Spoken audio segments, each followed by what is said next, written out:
The fifth one, the goal. Look, this one right here.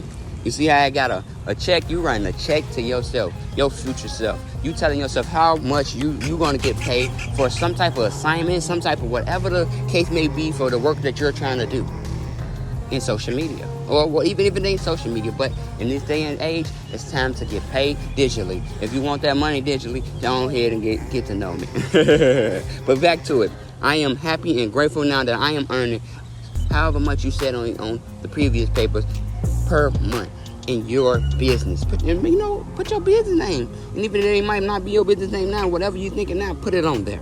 And then go ahead and write that check. Then you gotta write down your goals to it. That is gonna help you reach these to get to that check. What do you gotta do to get to that check? What do you gotta promote? What are you trying to do to get to that check? You feel me? Yes. But now, other than that, reach out to me.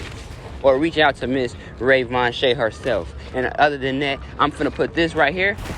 It's gonna be in the link in below, so you can get one yourself. We do got hardbacks for the people that want the hardbacks, but otherwise, just go ahead and get the printable to start it off. So you can get it, you can do a review video too. And let people know how you feel about the SBC, successful by choice. What we say? Successful by choice. Say it for them. Say it. Say successful by choice. Alright, with my brother Phase Waves, man, we out here doing big things in Vegas. Other than that, we catch y'all later. Alright.